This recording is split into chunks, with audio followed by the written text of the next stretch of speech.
சென்னையில் கொலைகள் நடக்கின்றன. சென்னையில் சாதி இருக்கிறது. சாதியினுடைய கடைசி மூச்சு இருக்கிற வரைக்கும் இப்படியான விஷயங்கள் நடக்கும். மோகன்ஜிட்ட கேட்டால் என்ன சொல்வார், எப்பா நீங்கள் 2 பேரும் விரும்பி காதலிச்சா எனக்கு பிரச்சனை இல்லைப்பா. இப்போ விரும்பாம தான் அவங்கள காதலிச்சாங்க, நல்லா வெட்டி கொடுப்போம். நம்ம இவ்வளோ பட்டியல் சொன்னேன். டேனியல் சத்ருவா நாடக காதல் பண்ணாங்களா? விமலா தேவி திலீப் குமார் நாடக காதல் பண்ணாங்களா? இவங்கெல்லாம் வெட்டி கொலை செய்யும்போது இந்த மனசாட்சியே துடிக்காத மோகன்ஜி வகராக்கள் எல்லாரும் ஹானர் கில்லிங் கௌரவ கொலை பண்ணுறாங்க, கௌரவ கொலை பண்ணிட்டான்னு சொல்கிறாங்க. நீங்கள் சொல்லுங்கள், பெத்து வளர்த்த பொண்ணை கொலை பண்ணுங்கிறது உங்களுடைய விருப்பமாக இருக்குமா? உண்மையில எதுக்காக தான் கொலை பண்ணுறாங்க? உண்மையை சொல்லுங்கள் சார். நீங்கள் வெளிப்படையாக கேட்கறதுனால சொல்கிறேன் சார். சட்டம் இது தப்புங்க சார், ஆனால் தர்மம். அபிராமி மாரிமுத்து சிவாலியர் சிவாஜி கணேசனுடைய ஊர். அவருடைய தோட்டத்தில் நடந்த கொலை. மாரிமுத்து ஆணுறுப்பு அறுக்கப்பட்டு அவருடைய கை துண்டிக்கப்பட்டு இறந்தார். எதனால? விமலா தேவி திலீப் குமார் அவங்க 2 பேரும் காதலிச்சு கல்யாணம் பண்ணிக்கிறாங்க. ஏமா நீ அவங்க அம்மா அப்பாவை கூப்பிடாம நீ கல்யாணம் பண்ணாதம்மா அப்படின்னு சொல்லி ஊர்ல இருந்து அவங்கள வரவழைச்சிருக்காங்க. வரவழைச்சி அவங்க இங்க பத்திரிக்கை அடிச்சு ஜவுளி எடுத்து அந்த பையன் வீட்டை நம்ப வச்சு அந்த பொண்ணை சென்னையில இருந்து ஒருத்த நாடு கூட்டு போய் காதல விஷம் ஊற்றி கொண்டாங்க. முத நாள் இரவு அந்த பொண்ணு டே டேனி நீ வந்துடுறா, என்னை ஏமாத்திட்டாங்கடா, தயவு செஞ்சு வந்துடுடா அப்படின்னு அந்த பையன் இங்க இருந்து பஸ்ஸு பிடிச்சி தஞ்சாவூர் கிளம்பி போகிறான். கடைசியாக சொன்னது, என்னடா தூங்கிட்டியாடா, டே புருஷா நான் அவங்க கூட தாண்டா வாழணும் இப்படின்னு சொல்லுது. கடைசியாக காலைல போய் தஞ்சாவூரில் போய் இறங்கி ஊருக்கு போனால் அந்த பிள்ளை தற்கொலை பண்ணிக்கிட்டாங்க. படிக்கிறவன் 10வது, நீ என்ன சம்பாதிச்சிருக்க? உன்னால் சொந்த சோத்துக்கு கூட வேலை உழைக்க முடியாது. ஆனால் சாதிங்கிற பெருமை இருக்குது. இதை எப்படியா காப்பாற்றணும்? எப்படி காப்பாற்றுறது? இவன் கூட சேர்ந்தவங்களில் ஒருத்தர் 11th படிக்கான், இவன் 12th படிக்கான், இவன் 10th படிக்கிறான். 10th முடித்தவங்க ஜஸ்ட் இவ்வளோ தான் அந்த கூட்டம். எல்லாம் டீனேஜ் பசங்க 7 பேர் சேர்ந்து அந்த நபரை விரட்டிட்டு போயிருக்கிறாங்க. ஆற்றுல துரத்திருக்கிறாங்க. அவர் தப்பிச்சு ஓடும்போது ஒரு ப்ரொஃபஷ்னல் கில்லர்ஸ் மாதிரி காலில் கத்தியால் வெட்டி அவர் தவறி விழுந்ததும் அதுக்கப்புறம் கழுத்தறுத்து கொண்டாங்க. இப்போ கழுத்தறுத்து கொண்டுட்டு என்ன பண்ணியிருப்பாங்க? பயந்துருக்கணும்ல. அவங்கள இந்த சாதி அச்சுறுத்தலை, நாம் சாதி பெருமைக்காக செய்திருக்கிறோம், நியாயத்தை தேடி இருக்கிறோம் அப்படிங்கிற பொருளை இவங்க எங்கே போயிட்டாங்க? இப்போ மனு தர்மம் என்ன சொல்லுது? பெண்ணானவள் அவர் போகத்திற்குரியவள், அவளை நம்பாதே, அவளை சந்தேகி, பெண் எப்பொழுதும் காமத்தையே நோக்கமாக கொண்டிருப்பாள், ஏய்த்து பிழைப்பாள். இதெல்லாம் எங்கே இருக்குது? மனு தர்மத்தில் இருக்குது. இந்த மனு தர்மத்தினுடைய எந்த வரியையும் படித்திருக்க வாய்ப்பு இல்லை. ஆனால் இவனுக்கு தன்னுடைய அக்கா இன்னொரு ஆணை இன்னொரு சாதியை சேர்ந்தவனை திருமணம் முடிக்கிறான்னா அவனை கொள்ளு அப்படின்னு சொல்லி 17 வயசு பையன் வீட்டில் அக்காட்ட சண்டையை போட்டு அக்காவை கருத்து கொண்டான். சீமான் அண்ணனும் திட்டாதீங்க, ஐயாவையும் திட்டாதீங்க, குடிப்பெருமை பேசுங்க அப்படின்னா என்ன அர்த்தம்? இன்னைக்கு வெட்ட போனான்ல, வெட்ட போனவன் ரெக்கையை வரிச்சிட்டு போய் தான் வெட்டிருப்பான். நியாயமாக எஃப்ஐஆர் போட்டால் இவங்க பேரெல்லாம் சேர்க்கணும், மோகன்ஜி பேரை சேர்க்கணும், மோகன்ஜியுடைய படத்தையும் சேர்த்து மோகன்ஜி பேரையும் சேர்த்து. இவர்கள் எல்லாம் இந்த கொலைக்கு தூண்டிய காரணிகள். அமித்ஷா என்ன பேசினாரு? நீங்கள் இடஒதுக்கீட்டே கைவிடுற அளவுக்கு இவ்வளோ பெரிய ஜாதி இந்தியாவிலே கிடையாது அப்படின்னு பேசினார். தேவேந்திரங்க பேர் மாற்றி கொடுத்துருக்காங்க. அதை தாண்டி ஒரு வெங்காயம் சில இடஒதுக்கீடு சார்ந்தோ அவரோட உரிமைகள் சார்ந்தோ ஒரு பரலாங்க கூட அவங்க நடக்கலை. அரண்சை நண்பர்களுக்கு வணக்கம். அரண்சை ஊடகம் சுயேட்சையாக இயங்குவதற்காகவே உருவாக்கப்பட்டது. நாம் செய்கிற வேலை உண்மையிலேயே மக்களுக்காக செய்கிறோம் என்பதை நீங்கள் நம்பினால், வாய்ப்பு இருந்தால் இந்த ரேசர் பே QR கோடுக்குள்ளே நீங்கள் அதை ஸ்கேன் பண்ணி எங்களுக்கு உங்களால் இயன்றதை விருப்பம் இருந்தால் ஆதரவு தெரிவிக்கலாம். வணக்கம், இது அரண்சை. நான் தியா பாஸ்கர். நிகழ்ச்சியில் அண்ணன் மகிழனுடன் ஒரு உரையாடல். வணக்கம். வணக்கம். செய்தியை படிச்சிடறேன் டைரக்டா. சென்னையில் பயங்கரம், காதல் திருமணம் செய்த வாலிபர் ஆணவ கொலை, பெண்ணின் அண்ணன் வெறிச்செயல்னு போட்டு அந்த அக்யூஸ்ட் 5 பேர் கைதான தினேஷ், ஜோதிலிங்கம், ஸ்ரீராம், ஸ்டீஃபன், குமார், விஷ்ணுராஜ் இன்னைக்கு வந்திருக்கக்கூடிய பேப்பர் இதான் இந்த செய்தி. நேற்றுலேருந்து சமூக வலைதளங்கள் எல்லாரும் தொடர்பாக எழுதுனது பேசுனதை பார்த்தோம். ஒரு பக்கம் அவங்க அண்ணனை அந்த கொலையை செய்த நபரை கொண்டாடுகிற நபர்களையும் நம்ம பார்த்தோம். பாலிமர் செய்தி கீழே மற்ற செய்தி நிறுவனங்கள் எந்தெந்த செய்தியை கேரி பண்ணியிருக்காங்களோ அண்ணனா அப்படிதான் இருக்கணும், அதை கொண்டாடுறதையும் நம்ம பார்த்தோம். இதுல என்ன பிராண்ட் நியூ இன்ஃபர்மேஷன், இது கூட்டு மனசாட்சி உலுக்கிருச்சான்னு கேட்டீங்கன்னா கிடையாது. எல்லா இடத்துலையும் ஆணவ கொலை நடக்கும் போதெல்லாம் எப்படி அந்த பொது சமூகம் அமைதியாக கடந்து போதோ அதே மாதிரிதான் எல்லாரும் கடந்து போறாங்க. ஆனா இந்த முறை என்ன பதட்டத்தை ஏற்படுத்தி இருக்கு அப்படின்னா, சென்னையில நடந்திருக்கு. சாதிகளுக்கெல்லாம் அப்பாற்பட்டது சென்னை. இந்த ஜாதி பிரச்சனை, ஜாதி கலவரம், இதுக்கெல்லாம் அப்பாற்பட்டு சென்னை ஒட்டுமொத்தமாக ஒரு மல்டி கல்ச்சுரலிசம் இருக்கக்கூடிய ஒரு நகரமாக சென்னை இருக்குன்னு எல்லாரும் நினைச்சிட்டு இருக்கிற சூழல்ல இதோ பள்ளிக்கரணையில் நடந்திருக்கு இந்த சம்பவம். அது இன்னும் ரொம்ப டீப்பா உள்ளலாம் இல்லை, அதாவது செங்கல்பட்டு அந்த சைட்லாம் கூட கிடையாது. இங்கே பள்ளிக்கரணையில் நடந்திருக்கு. மெயினான இடத்துல பள்ளிக்கரணை அம்பேத்கர் தெருவை சேர்ந்த பிரவீன் அப்படிங்கிற பையன் படுகொலை செய்யப்பட்டிருக்காரு. ஷார்மி அப்படிங்கிற ஒரு பெண்ணை காதல் திருமணம் செஞ்சிருக்காரு. இதுல 4 மாசமாக 2 பேரும் ஒன்னா வாழ்ந்துட்டு இருக்காங்க. இந்த இடத்துல இப்படியான சம்பவம் நடந்திருக்கு. எப்படி பாக்குறீங்க நீங்க? What is you take? சென்னையில் சாதி ஆணவ கொலை அப்படிங்கிறது நமக்கு அதிர்ச்சி தரத்தக்கதா அப்படின்னா அதிர்ச்சிக்கு தரத்தக்கதா. தலைநகரம், ஒரு மெட்ரோபாலிட்டன் சிட்டி, பல்வேறு தரப்பு மக்களும் இணைஞ்சு வாழ்றாங்க அப்படிங்கிற சூழல்ல இல்ல இன்னொன்னு இருக்கு. அதுல கிராமங்கள் தான் வந்து சாதியை கட்டி காப்பாத்துது. நகரமயம் ஆகுதல்ல ஜாதின்ற அந்த ஃபேக்டர் வந்து தளர்வடையுது. அதோட எக்ஸாம்பிளா தான் சென்னை போன்ற இடத்துல வந்து டைரக்டா ஒருத்தன் வந்து இங்க தன்னோட ஜாதியை வந்து பெருசா கேட்க முடியாது, இன்னொருத்தனை வந்து ஜாதி ரீதியா இங்க இழிவுபடுத்த முடியாது, நான் அந்த ஆளு இந்த ஆளு, நான் ஆண்ட பரம்பரை பேண்ட பரம்பரைலாம் இங்க எதுவும் சொல்ல முடியாதுன்றது தான் சென்னையினுடைய யதார்த்தம். ஸோ இங்க நடந்ததுன்றது ஆப்வியஸா அந்த ஷாக்கை வந்து கொடுக்குது. சென்னையில் கொலைகள் நடக்கின்றன, சென்னையில் சாதி இருக்கிறது, சாதியினுடைய கடைசி மூச்சு இருக்கிற வரைக்கும் இப்படியான விஷயங்கள் நடக்கும். நகரத்தில் சாதியினுடைய இறுக்கம் தளர்ந்து இருக்குதானா? தளர்ந்து இருக்குது என்பது உண்மை. ஏன்னா சாதி எப்படி ஃபங்க்ஷன் ஆகுதுன்னா, அது வந்து ஒரு சுரண்டல் செட்டப். ஒரு குறிப்பிட்ட சாரார் இன்னொரு சாராருக்கு கிடைக்க வேண்டிய சொத்துக்கள் சேரும் வழிகளை அடைத்து விட்டு ஒரு சாரார் மட்டும் சுரண்டி தொன்னு கொடுத்துக்கிறதுக்காக உருவாக்கப்பட்டது செட்டப். அதில் மேலேருந்து கீழே அந்த கிரேடட் சிஸ்டம் இருக்கிறதுனால கிரேடட் சிஸ்டத்தை அதனுடைய பலன்களை அனுபவிப்பவர்கள், அந்த பலன்கள் கிடைக்கக்கூடிய பலன்கள் மேலிருந்து கீழே வர வர குறையும். ஒரு சாதி இன்னொரு சாதிக்கு அக்கம் பக்கமாக இல்லை, இப்படி அடுக்கப்படலை, இப்படி அடுக்கப்பட்டிருக்குது அப்படிங்கிற பொழுது ஒரு சாதி இன்னொரு சாதியை இன்செக்யூராக தான் பார்க்கும். அது நகரத்திலையும் அந்த பெரும்பாலும் திருமணம் அப்படின்னு வரும்பொழுது பெரும்பாலும் சென்னைக்குள்ள சாதி பார்த்து தான் கல்யாணம் பண்ணிக்கிறாங்க. 95% சாதி பார்த்து தான் கல்யாணம் பண்ணிக்கிறாங்க. சென்னையில் சாதி நிலவுகிறது. சாதியின் வன்முறை வடிவம் வந்து இங்கே அவ்வளவு இல்லை. ஏன்னா அவங்களுக்கு நிரந்தரமான வேலைகள் அந்த மாதிரி விஷயங்கள்லாம் இருக்கிறதுனால அதை இழக்க விரும்பாத காரணத்தினால் அப்படியான பொசிஷனுக்கு அவ்வளோ சீக்கிரம் போகிறதில்ல. கிராமப்புறங்களில் வறியவர்கள் அவங்கள்ட்ட வந்து இந்த விஷயங்கள்ல இருந்து அதை தவிர வேற எதுவுமே இல்லை, உடுத்துறதுக்கு துண்டு இல்லை, பிழைக்கிறதுக்கு வழி இல்லை அப்படின்னா கூட அதை வந்து அங்கே இது மட்டுமே எஞ்சிருக்கிறதுனால அங்கே தீவிரமாக வெளிப்படுது. இந்த டிஃப்ரென்ஸ் பேசிக்காக. இன்னொன்று, சென்னையில் இது நான் அறிஞ்சு இது முதல் கொலை இல்லை. 2011 சிந்தாதிரிப்பேட்டையில் சரண்யா பார்த்தசாரதி இவங்க 2 பேரும் லவ் பண்ணுறாங்க. சரண்யாவுடைய அப்பா வந்து கொஞ்சம் கவர்மெண்ட் அதிகாரி, கொஞ்சம் காசு இருக்கிறவர். இவங்க 2 பேருமே எஸ்சி கிடையாது ஃபார் ஷுர். ஆனால் அவங்க அதில் வந்து அந்த பையன் கொலை செய்யப்படுறான். ஆக்சுவலி ஒரு சாதி இன்னொரு சாதியை வெறுப்பாக பார்க்கிறது அப்படின்னு தான் சாதி சிஸ்டத்தினுடைய அடிப்படை கூறு. ஒட்டுமொத்தமாக பிசிங்கிறவங்க எல்லாம் எஸ்சியை கேவலமாக பார்க்குறாங்க, அல்லது எஸ்சியில் இருக்கிறவங்களாம் அவங்க தனியாக ஒடுக்கப்படுறாங்க, அப்படி கிடையாது. ஒரு சிஸ்டத்தில் இப்போ வந்து பார்ப்பனர் தங்களுக்கு கீழே இருக்கிற சாதியை சிஸ்டம் மேலே இருந்து கீழே அப்படி ஒடுக்கிட்டு வராங்க. ஒவ்வொரு சாதியும் தனக்கு கீழே போக போக பிறரை ஒடுக்குவது அப்படிங்கிறது தான் சாதி சிஸ்டத்தினுடைய இயல்பு. தனக்கு மேலே இருக்கிறவன்ட்டு திமிரவே மாட்டான். எனக்கு கீழே எல்லோரும் அடிமை, எனக்கு மேலே இருக்கிறவனுக்கு நான் அடிமை. இது சாதி சிஸ்டம். மறுக்கிறது எனக்கு மேலும் யாரும் உயர்ந்தவன் அல்ல, எனக்கு கீழும் யாரும் தாழ்ந்தவன் அல்ல அப்படிங்கிற எண்ணம் இருக்கிறது சாதி மறுப்பு சிந்தனை. இதுதான் இந்த கொலை நடந்துருச்சு. கொலை கொடூரமானது. ஆனால் அது வந்து புதுசாக இந்திய சமூகத்துக்குன்னு அது காலங்காலமாக இந்தியாவின் பண்பாட்டின் ஒரு அம்சம். ஃபார் எக்ஸாம்பிள், இந்த பருத்தி வீரன்ல ஒரு பாட்டு, அதனாலதான் வந்து இந்த ஷாக்கரே கிடையாது. இது வந்து ஒரு பிரச்சனையாவே யாருக்கும் இல்லாத காரணம். It's normal Indian cost society. இதுல பருத்தி வீரன்ல ஒரு பாட்டு உண்டு, சண்டாளி ஓ பாசத்தால. இப்போ சண்டாளினா யாரு அப்படின்னு இருக்குது. இப்போ வந்து கொஞ்ச நாளைக்கு முன்னாடி 1912 இது வந்து கற்காலம் இல்லை, இந்திய விடுதலைக்கு கொஞ்ச நாளைக்கு முன்னாடி, சரியா, மன்சுக் அப்படிங்கிற நபரை பால் கைஷு அப்படிங்கிற ஒரு பெண் அவங்க வந்து திருமணம் முடிக்கிறாங்க. திருமணம் முடித்து 25 ஆண்டு காலம் வாழ்கிறாங்க. இவங்க 2 அந்த ஜோடியின் வழியாக 8 குழந்தைகள் பிறகு. 8 குழந்தைகள் பிறகு அதுக்கு பிறகு அந்த நபர் வந்து அந்த பெண்ணை கைவிட்டுறாரு. அந்த பொண்ணு அந்த லேடி வந்து ஜீவனாம்சம் கேட்டு போகிறான். 25 வருஷம் வாழ்ந்ததுக்கு பிறகு 8 குழந்தைகள் பெற்றதற்கு பிறகு நீதிமன்றத்தில் ஜீவனாம்சம் கேட்டு போகிறார். நீதிமன்றம் என்ன சொல்லியிருக்கும் சொல்லுங்க, கொடுக்கணும்னு சொல்லி, நியாயத்தின்படி கொடுக்கணும்னு சொல்லணும். ஆனால் அப்படி சொல்லலை. என்ன சொல்லிடுச்சுன்னா நீதிமன்றம், அது வந்து 1912 மகாராஷ்டிரா உயர்நீதிமன்றத்தில் அந்த தீர்ப்பு வருகிறது. அதில் என்ன சொல்கிறாங்கன்னா, யங்வல்ய ஸ்மிருதியின் அடிப்படையில் ஒரு பார்ப்பன பெண் ஒரு சூத்திர ஆணை திருமணம் முடித்து கொள்வதன் வழியாக அவள் சண்டாளி ஆகிறாள். சரி, சண்டாளி ஆயிட்டா. பாருங்க, ஒரு பிராமின் தனக்கு கீழே இருக்கிற சாதியை கல்யாணம் முடிக்கலாங்கிறதுக்கான அர்த்தம் கீழே இருக்கிற சாதிகள் மேல் இருக்கிற சாதியை திருமணம் முடிக்கலாம் என்ற அர்த்தம் அல்ல.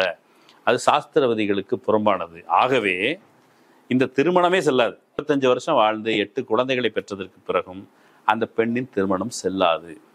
என்றால் அந்த பெண் அவ வந்து மாத்தி ரிவர்ஸ்ல கல்யாணம் முடிச்சிட்டா.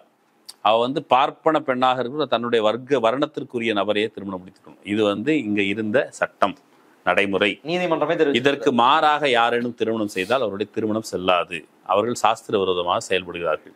சாஸ்திர விரோதமாக செயல்பட்டால் என்ன செய்ய வேண்டும் அப்படின்னா, அவர்களுக்கு பல்வேறு வகையான தண்டனைகள் இந்து மத சாஸ்திரங்கள் வழங்குகிறது. சரி, இதெல்லாம் தெரிஞ்சுதான் இன்னைக்கு ஒருத்தன் கொலை பண்ணானா அப்படின்னா, இது தெரிஞ்சு ஒருத்தன் கொலை பண்ணல. ஆனால் சாதி மீறி கல்யாணம் முடிக்கக்கூடாது, அதுலேயும் தன்னை விட தாழ்ந்த சாதி என்று கருதப்படுகிறவன் கல்யாணம் முடிக்கக்கூடாதுங்கிறது அவனுக்கு ஒரு இன்ஜினியர் செய்யப்பட்ட கண்ணோட்டமாக இருக்கிறது. அது நீண்ட காலமாக நடைமுறையில் இருக்குது. இன்னொரு கல்யாணம் முடித்தா அது வந்து நமக்கு பெரிய குற்றம், பெரிய பாவம் அப்படின்னு நம்புகிற ஒரு சமூகத்தில் சட்டம் என்ன சொல்லுது? 18 வயது கடந்தவர்கள் அவர்கள் வந்து மேஜர் ஆகிட்டாங்கன்னா தங்கள் விருப்பப்படி திருமணத்தை செய்து கொள்ளலாம் என்கிறது. அம்பேத்கர் சொல்றாரு, சட்டத்தை மீறுகிற ஒரு சமூகத்தில் ஒழுங்கீனமாக, அதாவது இந்த சாஸ்திரம் அதெல்லாம் சொல்லிக்கிட்டு சாஸ்திரம்லாம் இனிமேல் செல்லுபடி ஆகாதுங்க, சட்டம் தான் செல்லுபடி ஆகும்னு அம்பேத்கர் 1950 சொன்னாலும், இதெல்லாம் அம்பேத்கரை கொண்டு, அம்பேத்கர் எவ்வளோ பெரிய ஆள் தெரியுமா, உங்கள் ஜாதி மட்டுமா, எங்கள் ஜாதிக்கும் ஆளானவர் அப்படின்னு கொஞ்ச நாளைக்கு முன்னால் மோகன்ஜி படம்லாம் எடுத்தார். இந்த மோகன்ஜி இந்த குறிப்பிட்ட விவகாரத்தில் கருத்து சொல்லியிருக்கணும். ஏன் அப்படி நடந்தது, இது தப்பு, இதை கண்டிக்கிறேன் அப்படி சொல்ல மாட்டார். பிகாஸ் மோகன்ஜி வகைராக்கள் இந்த கண்ணோட்டத்தை ஏற்கனவே நியாயப்படுத்துகிறாங்க. நான் வந்து கொஞ்ச நாளைக்கு முன்னாடி இந்த ஹானர் கில்லிங் பற்றி புதிய தலைமுறையில் இருந்தபோது டாக்குமெண்ட்ரி பண்ணுறதுக்கு போனேன். அப்போ கொங்கு பகுதியில் இருக்கிற ஒரு பீஸ், அந்த பீஸ்ட்டை உட்காந்து பேசுகிறேன். பேசும்போது நான் வந்து போட்டு வாங்குறதுக்காக, சார் எல்லாரும் ஹானர் கில்லிங் கௌரவ கொலை பண்ணுறாங்க, கௌரவ கொலை பண்ணிட்டான்னு சொல்கிறாங்க, நீங்கள் சொல்லுங்கள், கௌரவ கொலை நாங்கள் வந்து இப்படி ஒரு பெத்து வளர்த்த பொண்ணை கொலை பண்ணுங்கிறது உங்களுடைய விருப்பமாக இருக்குமா? உண்மையில எதுக்காக தான் கொலை பண்ணுறாங்க, உண்மையை சொல்லுங்கள் சார். நீங்கள் வெளிப்படையாக கேட்குறதுனால சொல்கிறேன் சார். சட்டம் இது தப்புங்க சார், ஆனால் தர்மம் நியாயம் இருக்குல்ல சார். நான் இத்தனை வருஷம் பெத்து வளர்த்த பொண்ணு எங்களை மீறி கல்யாணம் பிடிக்கணும்னு எங்களுக்கு ஏற்படுற வழி இருக்குல்ல. நாங்கள் வந்து கல்யாண வீட்டுக்கு போக முடியாது, மொய் வைக்க முடியாது, சொந்தக்காரன் அது இதுன்னு பேசுவான். அப்போ இந்த ஒரு சொசைட்டியாக சேர்ந்து தான் அந்த கொலை செய்தே தவிர தனிநபர்கள் கையில் இருக்கிற கத்தி மட்டும் இந்த கொலையை செய்யவில்லை. அந்த கொலை குற்றத்தில் ஒரு சமூகமாக நம்ம எல்லோருக்கும் பங்கு இருக்கிறது. இது வந்து பெரும்பாலும் எஸ்சி வெர்சஸ் நான் எஸ்சின்னு தான் வெளிப்படுது அப்படின்னு சொன்னாலும் கூட அது மட்டுமே விதி இல்லை. எஸ்சி வெர்சஸ் நான் எஸ்சி நடந்திருக்கானா ஒரு சில சம்பவங்கள் எனக்கு நேரடியாக நான் போய் அட்டன் பண்ணது, அவங்கள்ட்ட பேசுனது. அபிராமி அண்டு மாரிமுத்து அப்படிங்கிற கப்பல் நான் பார்த்தேன். தஞ்சாவூர் பக்கத்தில் இருக்கிற ஊர். அதில் வந்து அது பக்கத்தில் தான் சிவாலியர் சிவாஜி கணேசனுடைய ஊர். அவருடைய தோட்டத்தில் நடந்த கொலை. மாரிமுத்து வந்து ஆணுறுப்பு அறுக்கப்பட்டு அவருடைய கை துண்டிக்கப்பட்டு இறந்தார். எதனால்? மாரிமுத்து வந்து தன்னை விட உயர்ந்த சாதின்னு கருதப்படுகிற ஒரு மாரிமுத்து பட்டியல் சாதியை சேர்ந்தவர். அந்த பெண் வந்து மறவர் அந்த மாதிரி சாதியை சேர்ந்தவர்னு நினைக்கிறேன். கல்யாணம் முடிச்சுட்டு அங்கே வாழ வழி இல்லாமல் அந்த பெண்ணை வந்து புருஷனோட எங்கள் தாம்பரத்தில் அம்பத்தூர் பக்கத்தில் வந்து வாழ்ந்துருக்குறாங்க. வாழ்ந்து முடித்ததுக்கு பிறகு அவங்களால முடியலை, சென்னையில் ரொம்ப பொருளாதார நெருக்கடி, அந்த பொண்ணு கர்ப்பமாறா. அதுக்கு பிறகு தஞ்சாவூர் டவுனில் வாழ்கிறாங்க. சரி, இது வரைக்கும் வந்துட்டோம், நம்மளை வந்து எதுவும் தொலை பண்ண மாட்டாங்கன்னு நம்பி திரும்ப தன்னோட சொந்த கிராமத்துக்கு போகிறாங்க. அந்த பெண்ணுடைய அண்ணன் வந்து உறவு கொண்டாடி, என்ன இருந்தாலும் தங்கச்சி மாப்பிள்ளை ஆகிட்ட, நீ வா, நான் உனக்கு வந்து வேலை வாங்கி தரேன், நம்ம ஆட்சி தான் நடக்குது, நம்ம ஆட்சினா அதிமுக ஆட்சி நடக்குது, நான் டாஸ்மாகில் வேலை வாங்கி தரேன், உன் நிலத்துல இருந்து கொஞ்சோண்டு உனக்கு நீ கொஞ்சம் காசு கொண்டு வந்தனா உனக்கு வந்து நான் வேலை வாங்கி கொடுத்துருவேன்னு சொல்லிட்டு நம்பி அந்த பையன் தன்னோட நிலத்தை விற்று கொடுத்துருக்கேன். அதுக்கு இடையில வந்து பிள்ளை பிறந்துருச்சு, பிள்ளைக்கு பிறந்த நாள் வருது, பிள்ளைக்கு வந்து நான் பவுன் செய்யணும், துணி வாங்கி கொடுக்கணும்னு சொல்லி கூப்பிட்டு ஏற்கனவே தன்னுடைய கொஞ்சோண்டு இருந்த அந்த பட்டியல் சாதி இளைஞர் அவனிடமிருந்த கொஞ்சோண்டு நிலத்தை விற்று கொடுத்தா, அந்த விற்று கொடுத்த காசை வச்சு கூலிப்படைக்கு ஆளை வச்சு சிவாலியர் சிவாஜி கணேசனுடைய தோட்டத்தில் வச்சே கையை 600 ரூபாய் எடுத்து போட்டாங்க. அந்த ஃபோட்டோ அந்த பொண்ணு காமிச்சு ஓன்னு அழுது. அந்த பெண் இப்போ வரைக்கும் போராடிட்டு இருக்காங்க, தனியாக இருக்கிறாங்க, ரொம்ப பயங்கரமான நெருக்கடியில் இருக்கிறாங்க. அந்த பொண்ணுக்கு ஊரெல்லாம் வசவு. அந்த பொண்ணு தன்னுடைய புருஷனுக்கு நீதி வேணும்னு சொல்லி போராடி கொண்டு இருந்தா ஊரில் இருக்கிறவங்கலாம் கண்டவன போறா. கம்யூனிஸ்ட் கட்சி தான் ஆரம்பத்தில் துணை நிற்குது. இது ஒன்று. விமலா தேவி திலீப் குமார்னு ஒரு கப்பல், அவங்க 2 பேரும் காதலிச்சு கல்யாணம் பிடிக்கிறாங்க. காதலிக்கிறதுக்கு முன்னாடி அந்த பெண், இவங்க வழக்கமாக நாடக காதல்மா, விமலா தேவி திலீப் குமாரை காதலிப்பதற்காக ஒரு முறை மருந்து குடிக்கிறார். திலீப் குமார் ஒத்துக்கலன்ட்டு மாடியிலேருந்து குதிக்கிறா, மணலில் விழுந்தனா தப்பிச்சுக்கிட்டா. நமக்காக எப்படி உருகிறாருன்னு சொல்லி அந்த பையன் அந்த பொண்ணை கல்யாணம் முடிக்கிறான். கல்யாணம் முடித்த பொண்ணை வலுக்கட்டாயமாக போலீஸ் ஸ்டேஷனில் வச்சு கூப்பிட்டு போய் பிரித்து, யாரெல்லாம் வந்திருக்கா தெரியுமா? முருகன்ஜி, ஃபார்வர்ட் பிளாக் முருகன்ஜி, எம்எல்ஏ அவர் வந்து கதிரவன் நினைக்கிறேன், கதிரவன், இவங்க எல்லாம் போய் தான் வலுக்கட்டாயமாக அந்த பெண்ணையும் வலுக்கட்டாயமாக பிரித்து கூப்பிட்டு வந்து ஊருக்குள்ளே கூப்பிட்டு போய் இவன்ட்டு வந்து கட்டாயமாக பிரித்து, ஃபஸ்ட்டு வந்து விமலாவை வந்து சோழவந்தான் ஸ்டேஷனில் வச்சுருக்கேன், திலீப்பை வந்து உசிலம்பட்டி ஸ்டேஷனில் வச்சு 2 பேர்த்தையும் பிரித்து வச்சு அப்புறம் அந்த பொண்ணை கட்டாயமாக படுத்தி வீட்டுக்கு கூப்பிட்டு போய் கொண்டு போட்டாங்க. இது விமலா தேவிக்கு. இப்படி நிறைய சம்பவங்கள் உண்டு. இன்னொரு விஷயம் எனக்கு ரொம்ப ஹாண்டிங்காக எப்பவுமே இருக்கிறது, எனக்கு ரொம்ப பர்சனலாக இருந்து டேனியல்னு ஒரு நபரை பார்த்தேன். நார்த் சென்னையில் பார்த்தேன். சென்னையில் உள்ளவர் தான். அந்த பெண் வந்து அவர் வந்து சத்துரான்னு தன்னுடைய ஜூனியராக இருந்த ஒரு பெண்ணை காதலிக்கிறார்.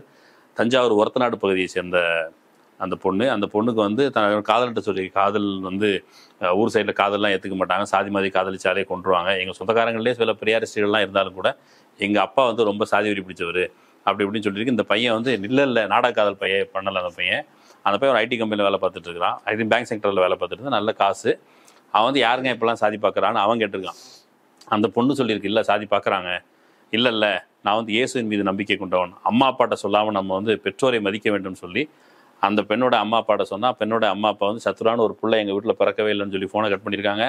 ஃபோனை கட் பண்ணிட்டு அதுக்கப்புறம் கொஞ்ச நாள் கழித்து இந்த கல்யாணத்துக்கான ஏற்பாடெலாம் இவன் வந்து அவங்க அம்மா அப்பா அப்படி சொன்ன உடனே கல்யாணத்துக்கு ஏற்பாடு பண்ணலாமா என்னதுன்னு குழப்பத்தில் இருந்தபோது திடீர்னு அவங்க அம்மா அப்பா சைட்லேருந்து ஆட்கள் வந்து வண்டியை வச்சு கடத்திட்டு போக முயற்சி பண்ணியிருக்காங்க. சரி, இதுக்கு மேலே தாமதிக்க கூடாதுன்னு கல்யாணம் முடிச்சாங்க.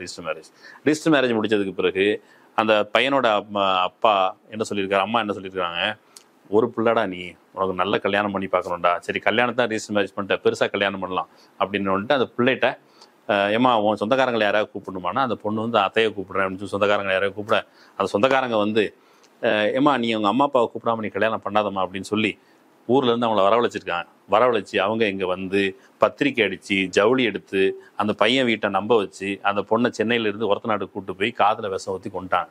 விஷம் ஊற்றி கொள்றதுக்கு முத நாள் நைட்டு வரைக்கும் நான் அந்த பையனோட சேட் பார்த்தேன். நைட்டு காலைல 3 மணி வரைக்கும் பேசியிருக்கிறாங்க.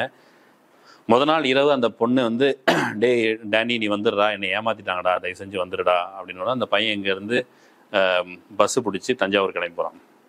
தஞ்சாவூர் கிளம்பி போகிறவர் சேட் பண்ணிட்டே இருக்கிறான். சேட் பண்ணிட்டே இருக்கும்போது அந்த பொண்ணு கடைசியாக சொன்னது, என்னடா தூங்கிட்டியாடா, டே புருஷா நான் உன் கூட தாண்டா வாழணும் இப்படின்னு சொல்லுது கடைசியாக. அதுக்கு முன்னால் எனக்கு சூச்சு வருது, எங்கள் அப்பா எட்டி பார்க்குறாரு, வெளியே திராவிடர் கழக கூட்டம் நடக்குது, இப்படி எல்லாம் சொல்லுது. இப்படி எல்லாம் சொல்லிகிட்டு இருக்கும்போது மறுநாள் காலையில் சரி நீ தூங்குடா, நான் உன் கூட தாண்டா வாழணும் அப்படின்னு சொல்லி நான் தூங்குறேன்னு சொல்லி கடைசி அனுப்பின மெசேஜ்.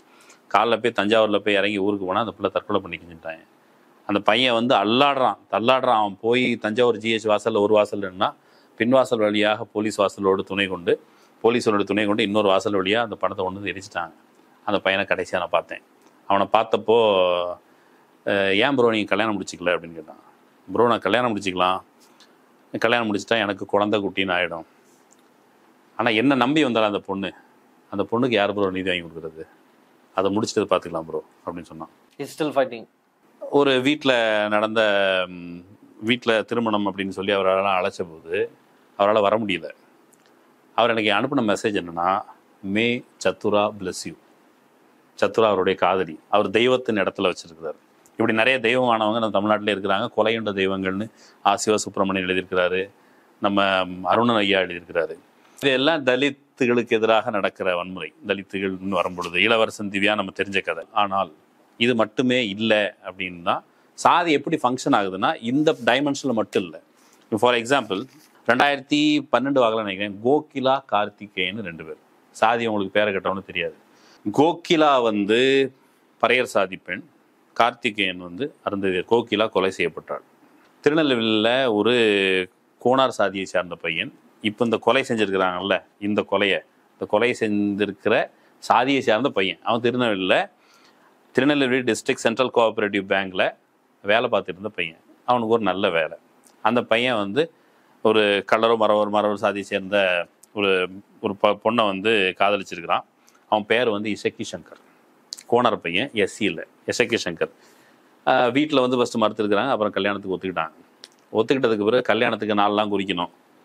இப்போது அந்த பையனோட தம்பியை சுத்துப்பட்டில் இருக்கிறவங்க கிண்டல் பண்ணுறாங்க. என்னடா அவங்க அக்கா வந்து சாதி மாதிரி கல்யாணம் அப்படின்னு கிண்டல் பண்ணுறாங்க. கிண்டல் பண்ணப்படுகிற அந்த பையன் வந்து 10th படிச்சுட்டு இருக்கான். இப்போ அவனுக்கு மானம், படிக்கிறவன் 10th. நீ என்ன சம்பாதிச்சிருக்க, உன்னால் சொந்த சோத்துக்கு கூட வேலை உழைக்க முடியாது. ஆனால் சாதிங்கிற பெருமை இருக்குது. இதை எப்படியா காப்பாற்றணும்? எப்படி காப்பாற்றுறது? அக்காவுக்கு ஃபிக்ஸ் பண்ணி வச்சுருக்க மாப்பிள்ளை வேறு சாதி, அவரை நோட்டம் விடுவோம். அவர் காலையில் வந்து குளிக்கிறதுக்கு தாமிரபரணி ஆற்றுக்கு வருவார்.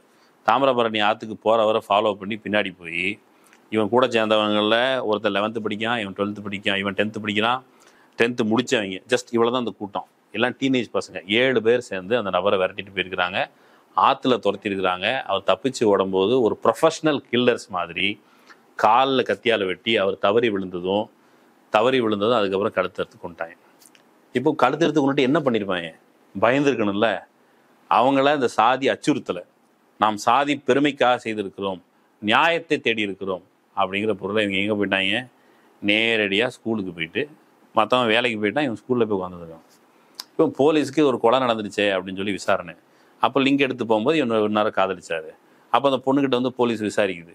தன்னுடைய காதலன் செத்த துயரத்தில் அந்த பொண்ணு தூக்க மாட்டேங்குச்சு. இப்போ போலீஸ் கிறிஸ்டி என்னதான் பண்ணுறது, பொண்ணும் தூக்க மாட்டேங்குச்சு, என்ன பண்ணுறது அப்படிங்கும்போது போலீஸ் விசாரித்தா, போலீஸுக்கு கடைசியாக அந்த பையனை கூப்பிட்டு விசாரிக்கும் போது தான் இந்த சம்பவங்கள் தெரியும். இது எங்கே நடக்குது? இது டீனேஜ் பையன். இப்போ கடைசியில் நாங்கள் நேர வரைக்கும் பார்த்தாலும் இது எல்லாமே இது சாதி பெருமிதங்கள் தான் இருக்குது. கிருஷ்ணகிரியில் இதே மாதிரி ஜெகன், சரண்யா இவங்க ரெண்டும் ஒரே சாதியை சேர்ந்தவர்கள். நினைவு இருக்குதா? ஒரு பப்ளிக் ஸ்பியரில் ஒரு நெடுஞ்சாலையில் விரட்டி ஒரு பையனை கொண்டாங்க. ஒரே சாதியை சேர்ந்தவர்கள். அதுக்கு பிறகு தூத்துக்குடியில் சமீபத்தில் நம்ம மாரி செல்வம், கார்த்திகா 2 பேர் அவங்கள வந்து நவம்பர் மாதம் அவங்கள வந்து சொந்தக்காரங்களே வெட்டி கொண்டாங்க. என்ன காரணம்? மாரி செல்வம் ஏழை, ஆனால் ஒரே ஜாதி. அப்போது இந்த ஹானர் கில்லிங் அப்படிங்கிறது ஒரே மாதிரி நடக்கலை. ஃபார் எக்ஸாம்பிள் இன்னொரு விஷயம் கூட, டிசம்பர் 6ஆம் தேதி போன மாதம் அம்பேத்கர் நினைவு நாள் அன்னைக்கு, பாபரி மஸ்ஜித் இடிக்கப்பட்ட நாள் அன்னைக்கு என்னன்னா, தங்கத்தாய் அப்படிங்கிற பெண், இது வந்து 17 வயசு பையன், அவன் கொண்டிருக்கான் அவங்க அக்காவை கொண்டான். எதுக்கு அக்காவை கொண்டுறான்? அக்கா தங்கத்தாய் சிப்காட்டில் வேலை பார்க்குறாங்க, ஒரு ப்ரைவேட் கம்பெனியில் வேலை பார்க்குறாங்க. சிப்காட்டுங்கிறது ஒரு இண்டஸ்ட்ரியல் எஸ்டேட். ஒரு நவீனம் புகும்பொழுது சாதியின் இறுக்கம் தளரும் அப்படிங்கிறது தான் அரசாங்கங்கள் யோசிக்கிறது, நவீன சிந்தனையாளர்கள் யோசிக்கிறது. அது தளருமானா தளரும், தளராகவே தளராது அப்படின்னு சொல்கிறாங்க, பொய் சொல்கிறாங்க. பட் ஆனால் அங்கேயும் சாதி எப்படி வெளிப்படுது? அந்த பொண்ணு வந்து அந்த காதலிக்கிற பையனோட கல்யாண தேட்டரில், ஐ மீன் மூவி தேட்டரில் பார்த்துருக்குறாங்க. அதை பார்த்துட்டு இவனுக்கு அவமானம் தாங்க முடியாது, தம்பிக்கு 17 வயசுக்கு. நீங்கள் வந்து ஊர் சைடில் வந்து நம்மளே சின்ன வயசில் அக்கா கூட போ பாதுகாப்புக்கு, அக்காவெல்லாம் நம்ம பாதுகாக்கலாம் முடியாது. கூட போயிட்டு மண்டையில் வந்து 2 தட்டி எத்துறப்படா அப்படின்னு சொன்னால் அப்படிதான் இருக்கும். ஆனால் அக்காவை பாதுகாக்கிறதுக்கு ஒரு தம்பி வேணும். இப்போ மனு தர்மம் என்ன சொல்லுது? பெண்ணானவள் அவள் போகத்திற்குரியவள், அவளை நம்பாதே, அவளை சந்தேகி, பெண் எப்பொழுதும் காமத்தையே நோக்கமாக கொண்டிருப்பாள், ஏய்த்து பிழைப்பாள். இதெல்லாம் எங்கே இருக்குது? மனு தர்மத்தில் இருக்குது. இந்த மனு தர்மத்தினுடைய எந்த வரியையும் படித்திருக்க வாய்ப்பில்லை. ஆனால் இவனுக்கு தன்னுடைய அக்கா இன்னொரு ஆணை, இன்னொரு சாதியை சேர்ந்தவனை திருமணம் முடிக்கிறான்னா அவனை கொள்ளு அப்படின்னு சொல்லி அந்த 17 வயசு பையன் வீட்டில் அக்காட்ட சண்டையை போட்டு அக்காவை கருத்து கொண்டான். இது ஒன்று. இன்னொன்று, அம்மானா சும்மா இல்லடாங்கிற மாதிரி அருணாங்கிற பெண், அந்த பொண்ணு எம்பிசி படிச்சிருக்கு, பிசி பொண்ணு. அந்த பொண்ணு வந்து எம்பிசி பொண்ணு, அந்த பொண்ணு ஒரு பிசி ஆணை காதலிக்கு. இப்போ எம்பிசி பிசி எஸ்சி இல்லை, எம்பிசி பொண்ணு பிசி ஆணை காதலிக்குது. அதை திருநெல்வேலியை சேர்ந்த அன்னையார் ஆறுமுகக்கனி அப்படிங்கிற அந்த பெண்ணுக்கு தன்னுடைய மகள் காதலிப்பது, இன்னொரு சாதி எஸ்சி இல்லை, இன்னொரு சாதியை சார்ந்தவனை காதலிப்பது சகிச்சிக்க முடியல. என்ன பண்ணுறாங்க அப்படின்னா, கழுத்தில் ஒரு துப்பட்டாவை போட்டு இறுக்கி கொண்டுடுறாங்க. இந்த சம்பவங்களை அப்படி பிட்ஸ் அண்ட் பீசஸாக எல்லாம் சேர்த்து தான் நீங்கள் ஒரு வயலன்ஸை புரிஞ்சிக்க முடியுமே தவிர, சாதிங்கிற சிஸ்டத்தை ஒரு வயலன்ஸை வச்சு, ஒரு சம்பவத்தை வச்சு புரிந்து கொள்ள முடிபவர்கள், வியாக்கியானம் அளிப்பவர்கள், அவங்க சாதிங்கிற சிஸ்டத்தை பற்றி மக்களுக்கு விவரம் அறிந்து விடக்கூடாது. சாதிங்கிறது என்ன? எப்பவுமே அதனுடைய பண்பு என்னன்னா, ஒரு சாதி இன்னொரு சாதியை வெறுக்கும். அது கொலை செய்கிற அளவுக்கு வெறுக்கும். கொலை செய்வதற்கு வாய்ப்பில்லை. தன்னுடைய வேலை, பணி பாதுகாப்பு, வாழ்க்கை, இது தொடர்பான இன்செக்யூரிட்டி இல்லைன்னா கொலை கூட பண்ணும். அந்த இன்செக்யூரிட்டி இருந்துச்சுன்னா அது வந்து அந்த இடத்துக்கு போகாது. சமூக பகிஷ்கரிப்பு செய்யும். இந்து சமூகத்தை பொறுத்தளவுக்கு சாதியை ஒதுக்கி வைக்கிறதே சாவடிக்கிறது தான். கட்ஜு கொஞ்ச நாளைக்கு முன்னால் கொடுத்த தீர்ப்பில் அதில் வந்து ஒரு முற்போக்காக தான் இருக்குது. அதில் தீர்ப்பில் ஒரு இடத்துல சொல்கிறாரு, என்ன சொல்கிறாரு? நீங்கள் வந்து மார்க்கண்டேய கட்ஜு, ஒருவேளை உங்களுக்கு பிடிக்கலன்னு சொன்னால் உங்களுடைய அனைத்து பந்தங்களையும் அறுத்து விடுங்கள், துண்டித்து விடுங்கள். இந்து வர்ணாசிரம தர்மத்தின் அடிப்படையில் ஒருத்தரை சாதி பகிஷ்கரிப்பு, சமூக பகிஷ்கரிப்பு செய்வது என்பது அது மரணத்திற்கு ஒப்பானது. இது அவர் வந்து நீதிபதியே தனக்கு தெரியாமல் ஒரு தண்டனையை கொடுக்குறாரு. நீங்கள் சமூகத்தில் ஒரு தண்டனை அதை கொடுங்க, கொல்லாதீங்க அப்படின்னு சொல்லி சொல்கிறாரு. இது எல்லாத்தையும் சேர்த்து கொள்ளலாம் செய்வானா? It is not respecting. If you are respecting, நீங்கள் அந்த பாய்காட்லாம் பண்ணக்கூடாது. நீங்கள் ரெஸ்பெக்ட் பண்ணல, எப்போ சட்டம் போட்டு கூட இந்த ரெஸ்பெக்டை கொண்டு வர முடியல அப்படின்னு சொன்னால் அது வந்து ஒரு ப்ராசஸில் இன்னும் தீவிரமான பிரச்சாரங்கள் மேற்கொள்ளப்பட வேண்டும். எல்லா ஆஸ்பெக்ட்ஸ்ல எப்படி ஜாதி ஃபங்க்ஷன் ஆகுது, எல்லா கொலைக்கு பின்னாடியும் என்ன விஷயம் இருக்குன்ற சொன்னீங்க. அடிப்படையாக எல்லாத்தையும் கனெக்ட் பண்ணுற விஷயம் எப்படி மனுவோட அந்த இன்ஃபில்ட்ரேஷன் வந்து உள்ள இருக்கு, அவன் படிச்சிருக்கான் வேணாம் தெரிய வேணாம், ஆனா ஒரு பெண்ணை வந்து எப்படி பார்க்கணும், இல்லை தன்னை மீறி போறது அப்படின்றது என்ன விஷயம். மனுவோட அந்த கண்டினியூஷனை வந்து எக்ஸ்பிளைன் பண்ணீங்க.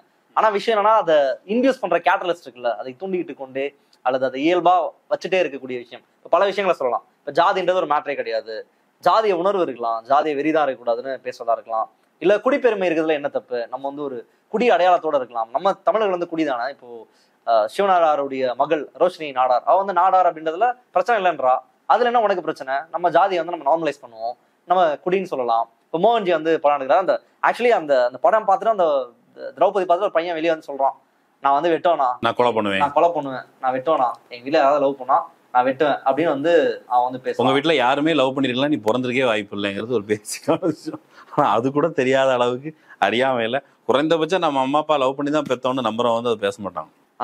அவர் வந்து இருக்கலாம். இல்ல இப்போ பாட்டாளி மக்கள் கட்சி எடுத்துக்கலாம், ஒரு நாடக காதல், அதுக்கு எதிரான ஒரு மிகப்பெரிய மூவ்மெண்ட்டை பண்ணி தமிழ்நாட்டுல வந்து அம்பேத்கர் வந்து வழிகாட்டிலாம் வச்சிருக்கக்கூடிய ஒரு கட்சி, போட்டோல வச்சிருக்கக்கூடிய ஒரு கட்சி.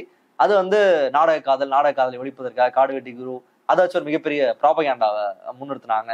ஜாதிய சங்கங்கள் இன்னைக்கு வந்து ஒரே ஜாதியில தான் கல்யாணம் பண்ணணும் சத்தியம் பண்ணி கொடுங்க. இது எல்லாமே வேற வேற வகையில இன்னமும் அதை வந்து இன்ஃபில்ட்ரேட் பண்ணி, நீங்க சொல்ற மாதிரி நாங்க வந்து சமூக விளக்கம் பண்ணிடுவோம், நீங்க பண்ணீங்கன்னா உங்களை ஒதுக்கி வச்சிருவோம், நீங்க எங்க கூடயே சுத்தணும்னா ஃபங்க்ஷன் வரணும்னா நீங்க வந்து நாங்க சொல்றதான் கேட்கணுன்றது தொடர்ச்சியாக இதை வந்து லைவா வச்சுட்டே இருக்கக்கூடிய காரணிகளா நான் இதை பாக்குறேன். இது வந்து தொடர்ச்சியா இன்வால்வ் பண்ணது இப்ப நடக்கக்கூடிய இந்த பிரச்சனையில இது டைரக்டா ரோல பிளே பண்ணதுன்னு நான் ஃபீல் பண்றேன். இது டைரக்ட் ரோல் தான். இப்ப இந்த குறிப்பிட்ட கேஸ்ல எஃப்ஐஆர் போடணும் அப்படின்னா A1 யாரு அப்படின்னா அந்த பெண்ணுடைய அண்ணன் அப்படின்னு சொல்றாங்க. அப்புறம் A2 A3 இதெல்லாம் அவங்க கூட போய் கொலை பண்றதுக்கு போனவங்க. அது மட்டும் இல்லை, இந்த சொசைட்டியில் சாதிங்கிற சிஸ்டத்தை கூர்மைப்படுத்துகிற வேலையை செய்கிற எல்லோரும் இதில் பங்காளிகள், குற்றவாளிகள். ஒரு சமூகமே சேர்ந்து அவங்க கேட்டான்னு சொல்லுவாங்க, நான் ஒரு சமூகத்தை சொல்ல, ஒரு கட்சியை சொல்கிறோம். நாடக காதல் அவங்க என்ன சொல்கிறது? பணத்துக்காக காதலிப்பது, காதலித்து ஏமாற்றுவது, இதுதான் நாடக காதல், இதான் அவங்க சொல்கிறது. இப்போ இது உண்மையாக இருக்கும் பட்சத்தில் யார் இதை செய்கிறா அப்படின்னு டேட்டா எடுத்து பார்த்தா, பட்டியல் சாதி பெண்களை காதலித்து திருமணம் செய்து ஏமாற்றுபவர்கள் எண்ணிக்கை அதிகம் அப்படின்னு ஸ்டாட்டிஸ்டிக்ஸ் சொல்லுது. தமிழ்நாட்டிலே கொஞ்சம் சர்வேல. சரி, அதை வந்து நாடக காதல், அது வந்து ஏமாற்று காதல் நாடக காதல்னு சொல்லலாம். பட் காதலே ஏமாற்றுங்கிறது தான் இவங்களுடைய கண்ணோட்டம்.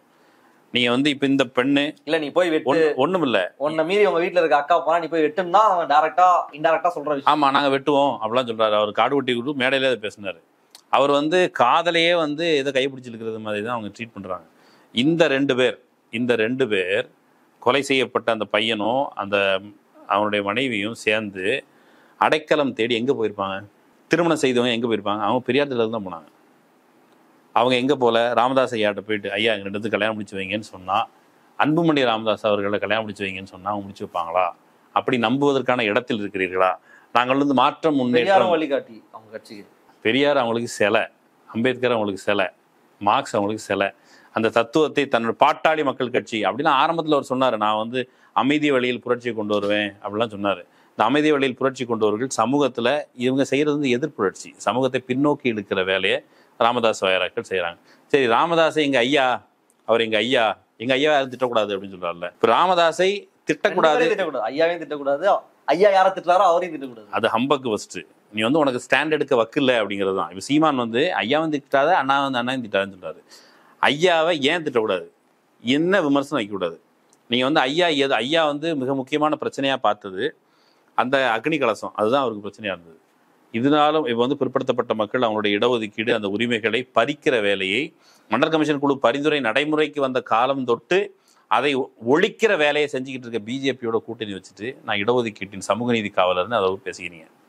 இன்னொரு பக்கம் சமூகத்தை சீழ்படுத்தி தனித்தனியாக பிரிக்கிற ஆர்எஸ்எஸ் அஜெண்டாவை, அந்த சோசியல் இன்ஜினியரிங்கை தமிழ்நாட்டில் ஏற்கனவே நடைமுறைப்படுத்துகிற வேலையை ராமதாஸ் அப்பவே செய்ய தொடங்கிட்டார். இதை இன்னொரு வடிவத்தில் சீமான் செய்கிறார். சீமான் வந்து அண்ணனும் திட்டாதீங்க, ஐயாவையும் திட்டாதீங்க, குடிப்பெருமை பேசுங்க அப்படின்னா என்ன அர்த்தம்? ஐயா பேசுகிற மாதிரி இப்போ ஐயா என்ன ட்ரைனிங் கொடுத்தாரு? சத்திரியர்னா உருமணும். இது வந்து சமூகத்தில் இடஒதுக்கீடு வாங்கி கொடுக்குறதா? இப்போ வந்து எல்லாரும் போயிட்டு மொத்தமாக சேர்ந்து ஒரு இடத்துல இருந்து உருமனா இடஒதுக்கீடு வச்சிருக்கலாம். நான் வந்து கேலி கிண்டலுக்கு சொல்ல, வன்னியர்களுடைய இடஒதுக்கீட்டை நான் ஆதரிக்கிறேன். வன்னியர்கள் மட்டுமில்லை, எல்லா சமூகத்திற்கும் அவங்களோட உரிய பிரதிநிதித்துவம் வழங்கப்பட வேண்டும் என்பது மாற்று கருத்தில்லை. ஆனால் அந்த மக்களை நீ எந்த நேரத்துக்கு கொண்டு போறீங்க? நீங்கள் வந்து உருமணும் அப்படின்ற இடத்துக்கு கொண்டு போறீங்க. சீமானும் அதை என்ன சொல்றாரு? அவர் உருமனுங்கிறார். சீமான் வந்து ரெக்கையை விரிச்சிட்டு போ, குடிப்பெருமை பேசு. சமூக மக்கள் மத்தியில் நீ வந்து இந்த சாதியை நார்மலைஸ் பண்ணுறது, சாதி உணர்வோடு இருப்பது, சாதி ஒருபோதும் சாதி வெறி தனியாகவும் சாதி தனியாகவும் இருக்கவே முடியாது. சாதிய வெறி சாதிய உணர்வு இது ரெண்டு தான் தனித்தனியாக இருக்க முடியாது. அதனால சாதிங்கிறது பை இட் செல்ஃப் அதனுடைய எக்ஸிஸ்டன்ஸு அது சாதி வெறியினுடைய அம்சத்தில் தான் இருக்க முடியும். இப்போ பெரியார் கேட்டார், உன் சொந்தக்காரன் எப்படி ஓஞ்சாதியாகவே இருக்கிறான் அப்படின்ட்டு. நீங்கள் எப்போ உங்கள் சிஸ்டத்தை எல்லாத்தையும் சாதியாகவே சுற்றி வச்சுக்கிறீங்க. சீமான் வந்து அந்த சாதி சிஸ்டத்தை தமிழ் வியாக்கியானப்படுத்தி அதை நியாயப்படுத்துகிற வேலை செய்தார். இன்னைக்கு வெட்ட போனான்ல, வெட்ட போனவன் ரெக்கையை விரிச்சிட்டு போய் தான் வெட்டியிருப்பான் இல்லையா? ரெக்கையை விரிச்சிட்டு போய்தான். அப்போ இந்த குற்றவாளிகள் எல்லோருமே நியாயமாக எஃப்ஐஆர் போட்டால் இவங்க பேரெல்லாம் சேர்க்கணும். மோகன்ஜி பேரை சேர்க்கணும்.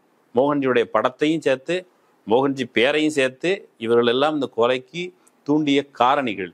இது மட்டும் இல்லாமல் உள்ளூர் அளவில் சாதி சங்கங்கள். இதுக்கு அடிஷ்னலாக இப்போ இருக்கிறது ஆர்எஸ்எஸ் என்ன பண்ணியிருக்குன்னா ஒவ்வொரு சாதியையும் தனித்தனியாக பிரிக்கிற வேலையை, நான் பிராமின் மூவ்மெண்ட் வந்து எல்லாத்தையும் சேர்க்கிற வேலையை ஒரு நான் பிராமின் சென்டரில் சேர்க்கிற வேலை செஞ்சதில்லை.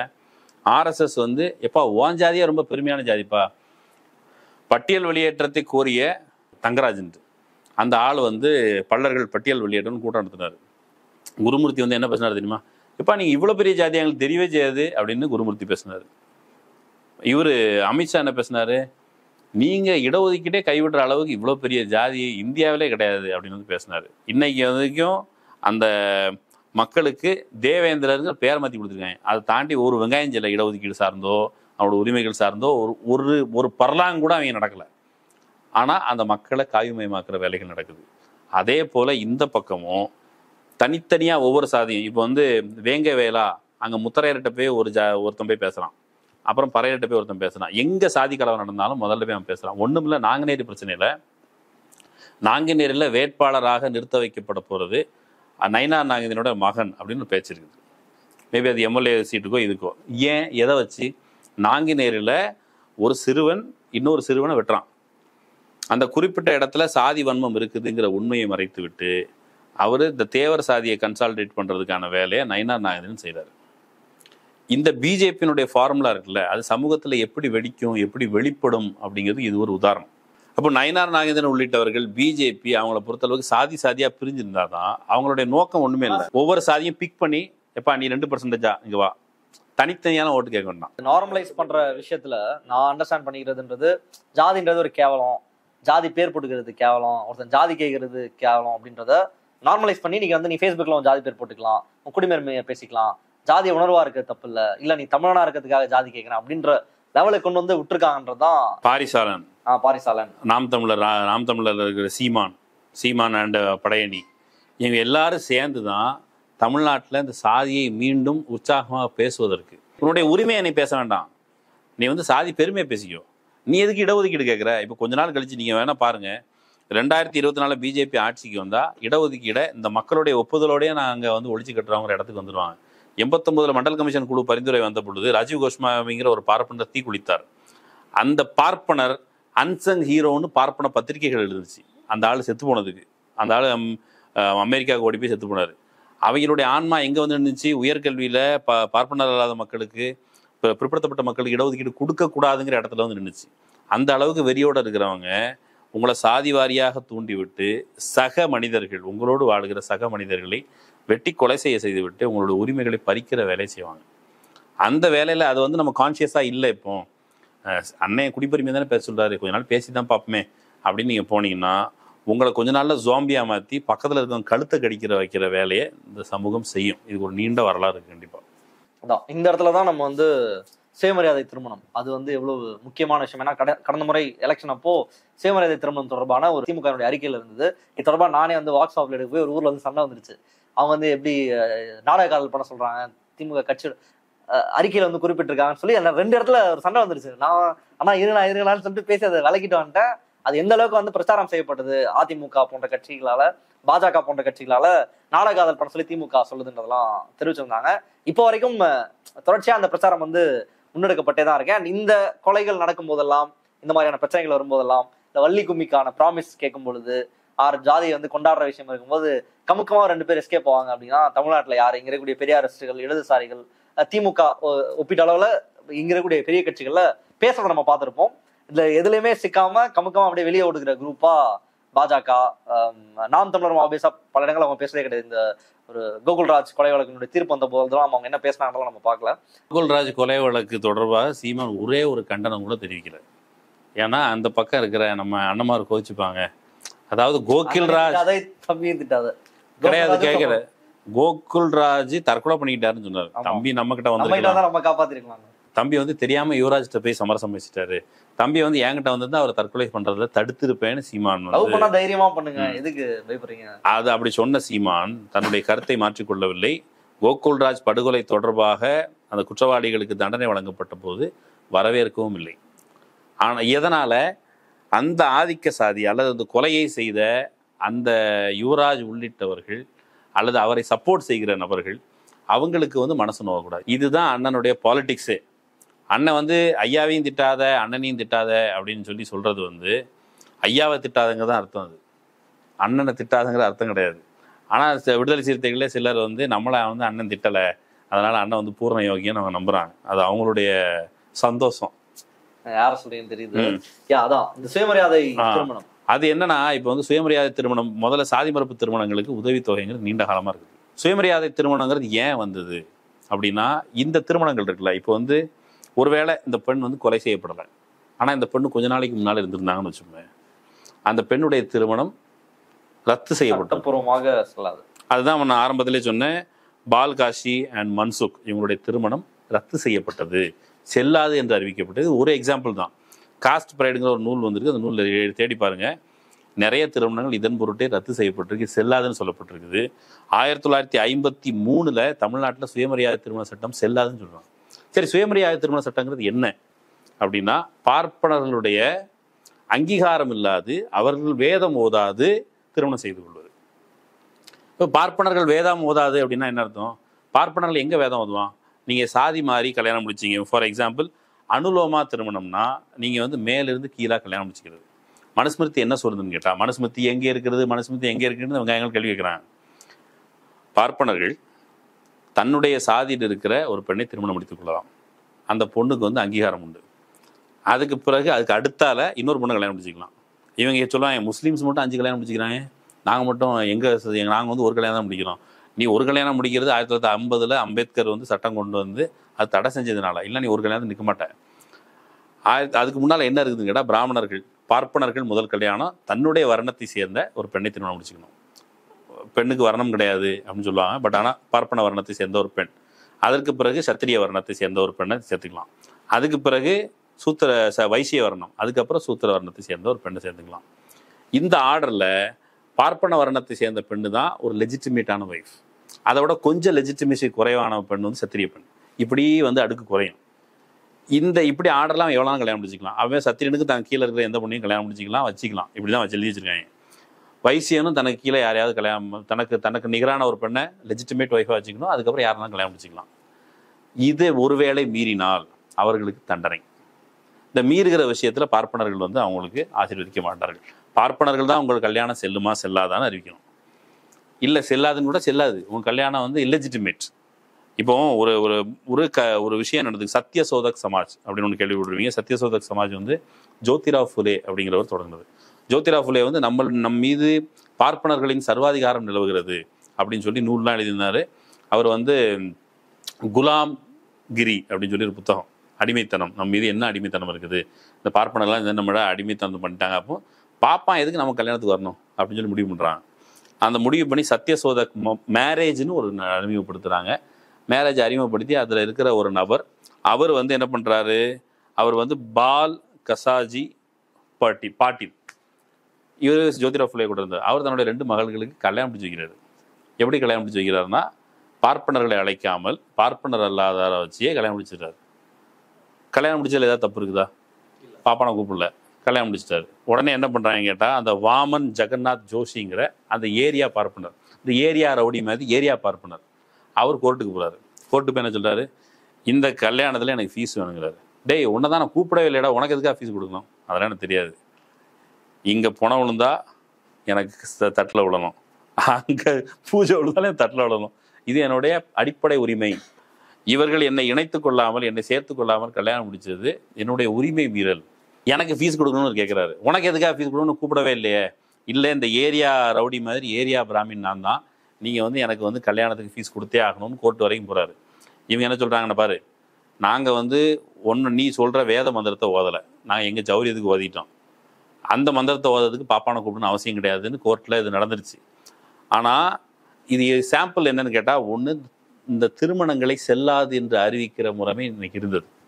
அது 1953 வரைக்கும் திருமணங்கள் செல்லாது.